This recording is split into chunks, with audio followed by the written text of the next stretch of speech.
네, 이번 시간에는요, 돌아오면 됩니다. 라는 제목으로 하나님 말씀 증거하도록 하겠습니다. 오늘 본문의 내용은 우리가 다 아는 탕자의 비유 내용입니다. 자신의 목을 챙겨서 떠난 둘째 아들이 모든 재산을 다 탕진하고 비참한 모습으로 돌아오게 됩니다.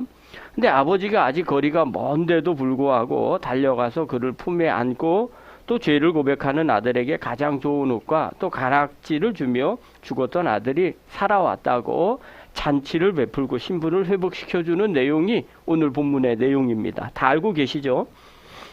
제가 이 본문을 묵상하면서 그런 생각이 들었어요. 아, 이게 비유지, 탕자의 비유야 라는 생각이 들었어요. 당연한 거잖아요. 그런데 말씀을 묵상하면서 드는 생각이 있었어요. 2000년 전에 유대 사람들은 어땠는가? 우리 유대인 당시에 유대 사람들은요, 우리 조선 시대 사람들하고 거의 비슷해요. 체면을 중요하게 여기는 사람들이거든요. 그런데 2000년 전에 유대 사회에서 체면을 중요시 여기는 사람들이 어른이 막 길거리를 뛰어다니는 일이 없거든요. 근데 아버지가 뛰더라는 거예요. 뛴다는 건 뭐예요? 얼마 전만 해도 막 어르신들이 막 뛰어다니면 이런 체면머리 없이 뛴다고 그렇게 이야기하던 시절이거든요. 그런데 아버지가 그런 체면을 다 팽겨치고 달려간 거예요. 말씀을 묵상하는데 그 생각, 왜 달려갔을까 하는 거예요. 그리고 말씀을 묵상하다가 그냥 떠오르는 게 있었어요. 돌아온 아들의 몰골이 아주 엉망진창이에요. 돼지우리에서 굴러먹었던 모습이니까 뭐 번듯하지 않잖아요. 그러니까 온갖 냄새나는 거지의 모습일 거라는 거예요. 자기도 스스로 나를 머슴으로 써주세요 이렇게까지 얘기했어요. 그런데 그 더러운 손에 아버지가 가락지를 끼워 줍니다. 그리고 너는 내 아들이다 이렇게 동네방네 광고를 내요. 잔치한다는 건 광고 낸다는 거거든요. 그런데 왜 이렇게 광고를 낼까 하는 거예요. 지금 사고를 누가 쳤어요? 둘째 아들이 친 거잖아요. 그러면 막 혼내기도 혼내야 되는 게 정상인데 그러지 아니하고 잔치 비용 내가면서까지 그리고 인장반지를 줘가면서까지 사람들을 불러 모으고 잔치를 하더라는 거예요. 아버지가 뭐 때문에 그렇게 잔치했을까 하는 거예요. 말씀을 묵상하는데 받은 은혜가 있어요. 이거를 좀 함께 나누도록 하겠습니다. 요즘 시대를요, 사람들이 표현하는데 가성비 시대라고 말합니다. 그러니까 무엇인지 하든지 내가 투자한 만큼 뽑아내야 한다는 거예요. 가성비라는 건요, 다이소가 대표적인 케이스예요. 다른 데서 비싸게 주고 샀는데 웬걸요? 좋은 게 싼 게 너무 많은 거예요. 가성비가 좋다고 말하는 거죠. 그러니까 무엇을 하든지 간에 내가 투자한 만큼 뽑아내는 게 지금의 시대예요. 어떤 사람이 그런 얘기해요. 나는 월급이 작대요. 또 어떤 사람은 월급이 많대요. 여러분 월급이요 많으면 많은 만큼 일을 많이 시킵니다. 작으면요 작은 만큼 일을 시킵니다. 많이 받고요 일을 적게 하는 거는 없습니다. 왜냐하면 가성비가 있기 때문에 그래요. 요즘은 AI 시대랍니다. 제가 어저께 다큐 하나를 봤어요. 젊은 회계사들이 일자리가 없답니다. 열심히 공부해갖고 회계사 자격증을 땄는데 정작 채용하는 회사가 없대요. 다 AI가 한다는 거예요. 그래서 택배 알바를 한다는 거예요. 야, 회계사 자격증은요 고시예요. 그런데 택배 알바를 한다는 거예요. 뽑질 않아서 그렇다는 거예요. 이게 지금의 시대예요. 이유는 딱 하나예요. 회사 입장에서는요, 젊은 사람들 데려다 쓰면 돈이 너무 많이 나간대요. 차라리 그냥 경험 많은 사람이요, AI 갖고 하면 젊은 사람들 한 3-4명 목을 한다는 거예요. 가성비 시대예요. 근데 거기에 결론이 나와요. 이렇게 10년만 지나가면 사회가 어떻게 될까? 왜냐하면 경험 있는 회계사가 없어요. 그래서 문제가 된다는 물음표를 던지고 끝나더라고요. 생각해 볼 필요가 있는 거죠. 물건 하나를 사도 우리 어떻게 해요? 막 리뷰를 전부 다 봅니다. 인간관계도 어떻게 해요? 나한테 따지고 보는 거예요. 나에게 이득이 되는지 안 되는지를 먼저 생각해요. 그래서 요즘 유행하는 단어가 있어요. 손절. 손절 잘 하시기 바랍니다. 여러분 투자할 때 안 되면 손질 잘 잡고 하셔야 돼요. 주식 투자할 때도요, 손절 라인이 있어요. 그런데 인간관계에서요, 요즘 시대는 뭐든지 다 손절이라는 거예요. 저 사람이 나한테 상처를 줘요? 그럼 어떻게 해요? 손절. 저 친구는 나한테 민폐만 끼쳐? 그럼 어떻게 해요? 좀 있다가 손절. 가성비가 맞지 않으면요, 가차없이 끊어내는 게 요즘 시대에는 지혜롭고 똑똑한 사람처럼 보입니다. 그래서 나한테 도움이 안 되면 과감하게 끊어버리는 거예요. 그런데 오늘 본문에 보면요, 이 아버지의 모습은 그거와 달라요. 세상의 기준으로 보면 바보처럼 보이는 거예요. 재산 다 말아먹고 왔는데 어떻게 달려가서 끌어안아요? 어떻게 살찐 송아지를 잡아줍니까? 마을 사람들을 모아놓고 어떻게 잔치를 열입니까? 아버지가 지출하는 비용과 그 다음에 에너지가 얼마나 커요. 돌아온 아들은요, 빈털털이에요. 이건 수익률로 따지면 마이너스 장사예요. 가성비도 전혀 맞지 않아요. 세상의 법칙대로 보면 벌써 손절해야 돼요.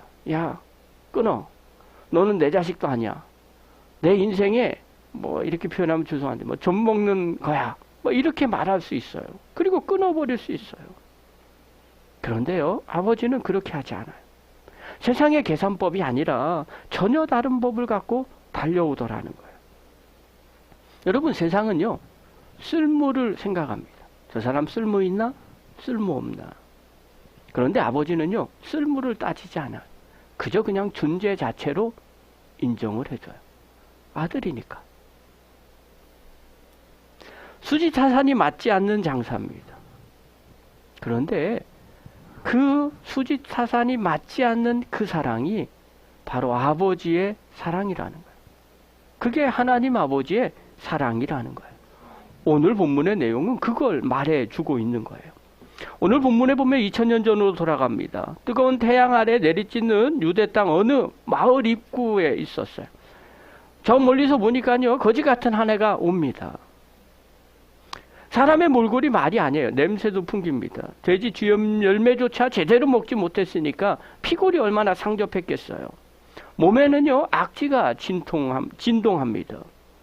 아들이 걸음걸이를 옮기는 연습만 수없이 했을 거예요. 왜냐하면 그 동네로 오는 것 자체가 아들에게는요, 엄청난 결단이에요. 여러분, 실패하고 어떻게 집으로 돌아옵니까? 쉽지 않은 거예요. 그래서 마음으로 되뇌깁니다. 나는 아들이라 불릴 자격이 없어. 그냥 머슴으로만 써달라고 해야 되겠다. 그게 내가 살 길이야. 그러고 오는 거예요. 그런데 그때요, 마을 어귀에 앉아 매일 길끝을 바라보는 한 사람이 있었어요. 그 사람이 바로 그 탕자의 아버지였어요. 그런데 그 아버지가 그 먼 곳에서 그 아들을 쳐다봤어요. 그리고 미친 듯이 달려옵니다. 20절 봅시다. 자, 읽겠습니다. 시작. 그는 일어나서 아버지에게로 갔다. 그가 아직도 먼 거리에 있는데 그의 아버지가 그를 보고 측은히 여겨서 달려가 그의 목을 껴안고 입을 맞추었다. 성경은 그대로 표현합니다. 먼 거리에 있었대요. 그런데 아버지가 그를 봤다는 거예요. 측은히 여겨서 어떻게 해요? 달려갔다는 거예요. 목을 끌어안고 입을 맞췄다는 거예요. 여러분, 여기서 이 측은히 여겼다라는 이 단어는요, 그냥 불쌍하다라는 단어가 아니에요. 이 측은히 여겼다라는 단어는 어떤 뜻이냐면요, 창자가 끊어질 듯한 아픔이다, 이런 뜻이에요. 아버지가 아들을 딱 보는 순간요, 창자가 끊어질 듯이 아팠다는 거예요. 아들이 돼지 우리에서 굶고 있었을 때 아버지의 창자는요, 이미 끊어지고 있었던 것이에요. 내 아들의 고통을요, 내 온몸으로 고통을 느끼는 그 심정, 그게 아버지의 마음이었다는 거예요. 그런데요, 여기서 궁금한 거예요. 왜 아버지는요, 그 점잖은 채통을 다 버리고 달려갔을까? 그냥 불쌍할 정도에서 달려간 건가? 그게 아니에요. 반가워서가 아니에요. 당시의 유대 사회에는요, 하나 중요한 게 있었어요. 케차차라는 제도예요. 이게 무서운 관습인데요. 부모의 재산을 탕진하고 돌아온 자식들에게 동네 사람들이 그 자식을 보면요, 항아리를 깨트리고 돌을 던져요. 이게 케차차예요. 그래서 마을에서 영구히 추방하고 죽은 자 취급하는 의식이에요. 그러니까 한마디로 말해서 되먹지 못한 인간 뭐 이러잖아요. 그러면 아버지를 떠나서 동네 사람들이 정죄를 하는 거예요. 항아리를 깨트리고 돌을 집어 던져서 그 애를 아예 단절을 시켜 버리는 거예요. 이런 제도가 있었어요. 아버지가 살아계실 때 재산을 나눈다고 말하는 그 자체가요, 말도 안 되는 일이에요. 당시에는 상상할 수 없는, 자식도 아니에요. 아버지하고 인연을 끊겠다는 거예요.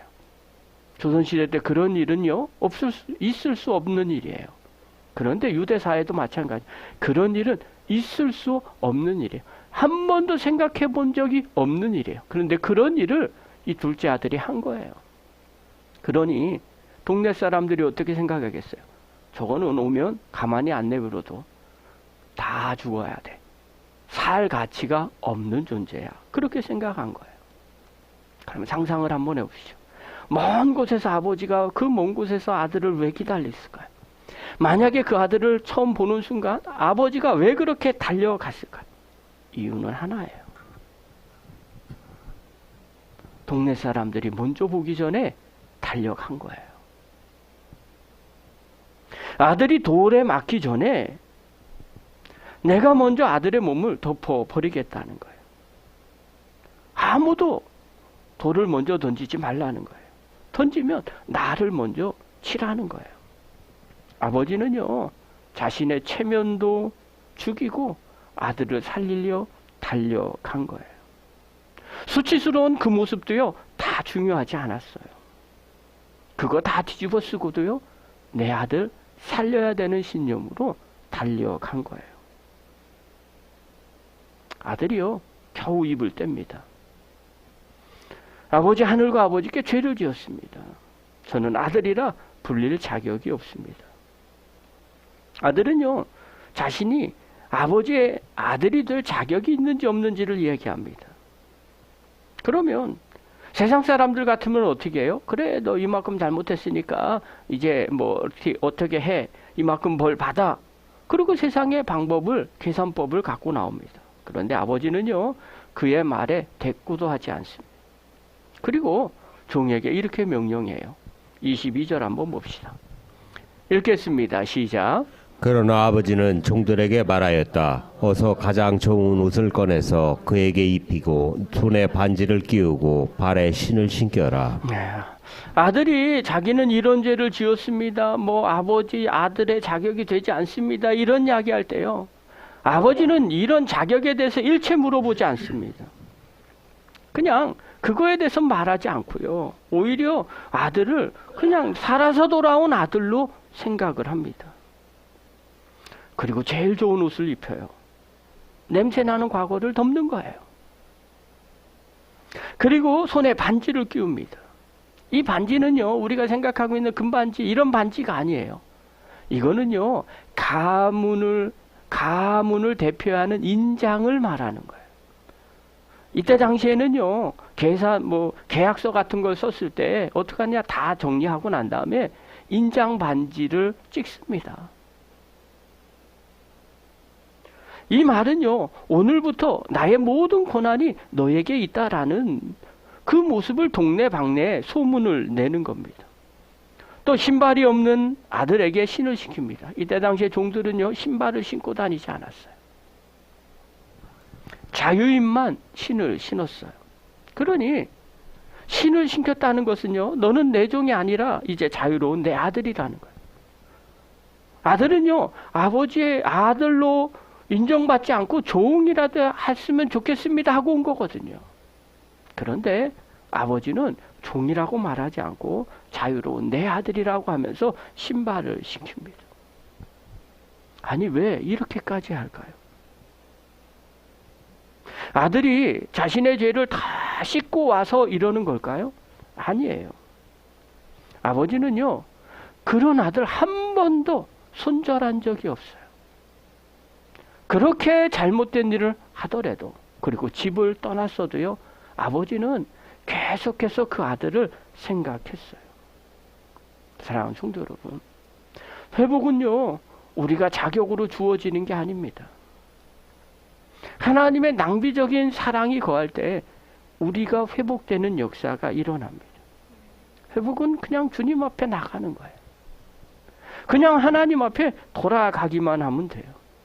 하나님은 우리를 받아주시는 아버지이십니다. 우리가 믿음을 가지고 돌아설 때 그곳에 하나님의 은혜가 임하기 시작합니다. 세상에서도 마찬가지예요. 부모의 사랑은요, 손절이 없다고 합니다. 이 아버지의 말도 안 되는 사랑을 가장 잘 표현한 작품 하나가 있어요. 렘블란트의 그림인데요. 탕자의 귀환이에요. 이게 그림이에요. 이게 뭐 어떻게 대단하냐면요. 특별하게 우리가 알고 있는 영성가 헨리 나우엔이요. 이 그림을 보고 매료가 됐어요. 렘블란트가 이 그림을 어떻게 그렸냐면요. 이 아들 등에 손이 있어요. 우리 실제로 이 그림을 한번 볼 때가 있으면 보셨으면 좋을 것 같아요. 근데요, 이 손이 한쪽 손은요, 오른쪽 손과 왼쪽 손이 달라요. 제가 조금 더 확대를 했는데도 잘 안 보이니까 인터넷을 집에 가서 열심히 찾아보세요. 그러면 왼쪽 손과 오른쪽 손이 다른데요, 왼쪽 손에는요, 힘줄이 붉어진 남자의 손이에요. 오른쪽은요, 힘줄이 좀 부드러운, 힘줄이 별로 없는 여성의 손으로 표현을 했어요. 럼블런트가 그렇게 표현한 거예요. 아들이 다시는 죄의 길로 빠지지 않도록 붙들어 주시는 아버지와 같은 공의의 손을 하나로 표현했고요. 또 가늘고 부드러운 어머니의 손을 또 하나 표현을 한 거예요. 자식의 상처를 어루만져 주시고 냄새나는 아들의 등을 토닥토닥 조건 없이 두들겨주는 자비의 손. 이 두 가지를 다르게 럼브런트가 표현했어요. 헨리 나우엔이요, 이걸 보면서 깨달았어요. 하나님은 공의로운 아버지의 손으로 우리를 지키시지만 동시에 한없는 부드러운 어머니의 손으로 우리의 아픔을 싸매시는구나. 여러분, 세상은요, 우리를 한 손으로 밀쳐내고 손절하기 바쁩니다. 그런데 아버지는요, 이 서로의 다른 두 손을 사용하셔서 우리를 덮으세요. 때로는 아버지의 손처럼 공의를 행하시지만 때로는 어머니의 손처럼 우리를 붙잡고 계시더라는 거예요. 사랑하는 성도 여러분, 하나님의 이 사랑의 손을 기억하시면 결코 망할 수 없어요. 그리고 주님 앞에 나올 수밖에 없습니다. 주님 앞에 나오는 자를요, 하나님은 기뻐하십니다. 성경에도 보면요, 믿음이 좋다는 건 다른 게 아니에요. 어떤 상황 가운데서도요, 주님 앞으로 발걸음을 돌이키는 거예요. 그러면 우리 하나님이 나를 맞아주신다는 믿음을 갖는 거. 그래서 돌아오는 거예요. 스바냐 3장 17절에 보면요, 이렇게 말씀합니다. 하나님께서 말씀하시는데 우리 한번 읽겠습니다. 시작. 주 너의 하나님이 너와 함께 계신다. 구원을 베푸실 전능하신 하나님이시다. 너를 보고서 기뻐하고 반기시고 너를 사랑으로 새롭게 해주시고 너를 보고서 노래하며 기뻐하실 것이다. 네. 스바냐 선지자가 이야기를 하는 거예요. 장면을 상상 한번 해보십시오. 하나님이요, 우리를 보시는데 그냥 보는 게 아니에요. 기쁨으로 보신다는 거예요. 기쁨을 이기지 못하신다는 거예요. 여러분, 이 사랑은요, 우리가 무엇인가 대단히 잘할 때 하나님은 기뻐하신다, 그런 개념이 아니에요. 그냥 우리가 하나님 앞에 돌아가기만 하면, 마치 아버지가 아들이 돌아왔을 때 잔치집에서 동시동실 춤을 추는 것처럼 그렇게 기뻐하신다는 거예요. 그게 우리 하나님의 마음이에요. 세상은요, 우리가 실수를 하면 노래를 멈춥니다. 잠깐만. 너 그따위로밖에 못해? 그럽니다. 그러나 하나님은요, 우리를 사랑으로 새롭게 하기 위해서 지금도 우리 곁으로 오기만 하면, 하나님이 우리 자녀들이 하나님 앞으로 오기만 하면 하나님은 기뻐 어쩔 줄 모르시더라는 거예요. 우리가 대단한 자격이 있어서가 아니에요. 그냥 주님 앞에 가기만 하면 하나님은 그 기쁨을 충만하게 표출하신다는 거예요. 그래서 그분의 그 기쁨 때문에요, 우리의 부끄러운 과거는 다 덮어지게 됩니다. 사랑하는 성도 여러분, 어떤 상황 가운데서도 주님 앞에 돌아가시기 바랍니다. 하나님 앞에 돌아가는 자는요, 하나님의 기쁨이 됩니다. 교회 안에서도 마찬가지예요. 우리가 신앙생활을 하면서 하나님의 은혜를 경험하면요, 항상 이런 고백을 합니다. 아무것도 아닌 우리를 하나님이 나를 사랑하고 계시는구나. 나도 모르게 감격에 눈물을 흘리고요, 또 기쁨 가운데 하나님 앞에 나가게 됩니다. 우리가 잘 아는, 이따가 찬양 하나 부를게요. 하나님 아버지의 마음이라는 찬양곡이 있어요. 찬양곡이 이래요. 잘 보이세요? 예. 아버지 당신의 마음이 있는 곳에 나의 마음이 있기를 원해요. 그 다음에 아버지 당신의 눈물 고이는 곳에 나의 눈물 고이기를 원해요. 자, 이 곡은요, 설경욱 목사님이 작사 작곡하셨어요. 혼자 계신 분. 그런데 누가 불렀냐면요, 유은송 교수가 노래했어요. 근데 이 유은송 교수가 누구 남편이냐면 탤런트 김정아 씨 남편이에요. 근데요, 이 설경욱 목사님이 이 곡을 만드셨을 때 기도의 자리에서 하나님이 보여주신 강렬한 마음이 있었다고 해요. 죄악으로 가득한 세상을 바라보며 가슴 아파하면서 눈물 흘리는 하나님의 얼굴을 본 거예요. 그때 이 설경욱 목사님이 깨달았다는 거예요. 우리가 하나님을 사랑하기 훨씬 전부터 그분이 우리를 향한 가슴 터질 듯한 사랑을 품고 계셨구나.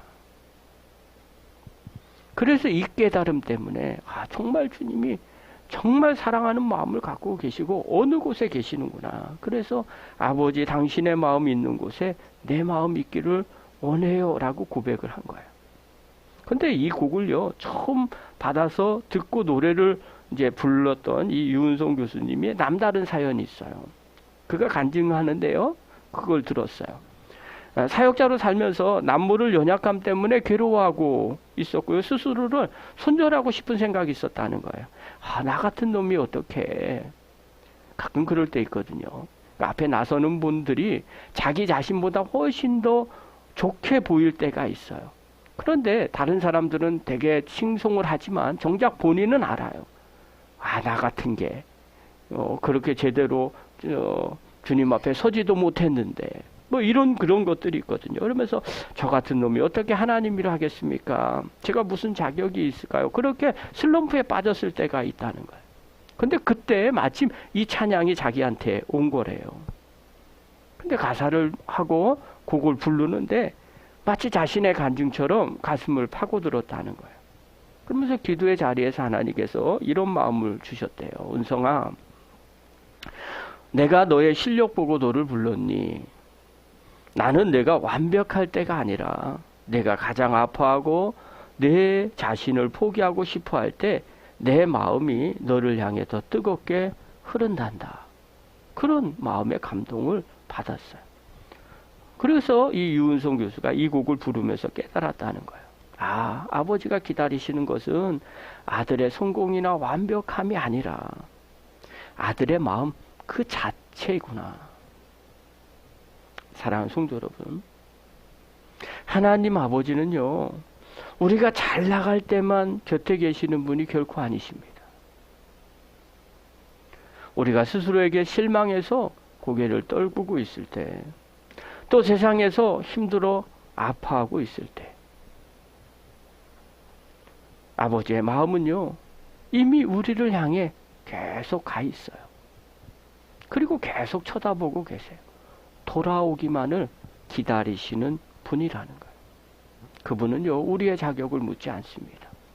있는 그 자리에서 뒤돌아서 주님 앞으로 달려오기만을 원하십니다. 그리고 그런 사람에게 하나님의 은혜를 부어 주십니다. 저는 우리 안성열린교회 모든 성도들 어떤 상황 가운데 있다 할지라도 그 자리에서 돌아서서 주님 앞에로 달려가는, 그래서 탕자와 같은 하나님의 은혜를 누리는 믿음의 종이 되기를 간절히 축원합니다. 그렇다면 이제 어떻게 해야 될까? 딱 한 가지, 두 가지만 실천하겠습니다. 하나는요, 혹여나 내가 어떤 상황 가운데 있다 할지라도 자격지심을 내려놓고 하나님 아버지께로 돌아서기만 하시기 바랍니다. 이것 때문에 안 돼, 저것 때문에 안 돼, 이것만 해결하고 그런 것들을 내려놓으시기 바랍니다. 그냥 그 자리에서 어떤 상황 가운데 있다 할지라도 주님, 내가 주님 앞으로 가까이 가겠습니다. 그 한마디면 충분합니다. 그때 하나님의 은혜가 임하게 됩니다. 저와 여러분 어떤 상황 가운데서도 다시 돌이키는 믿음의 종이 되기를 간절히 축원합니다. 두 번째로요, 혹시 주변 사람들이 누군가가 돌아오면, 돌이키면 함께 달려가는 아버지의 심정을 갖기를 바랍니다. 가성비 안 맞는 사람이 혹여나 주변에 있을지 몰라요.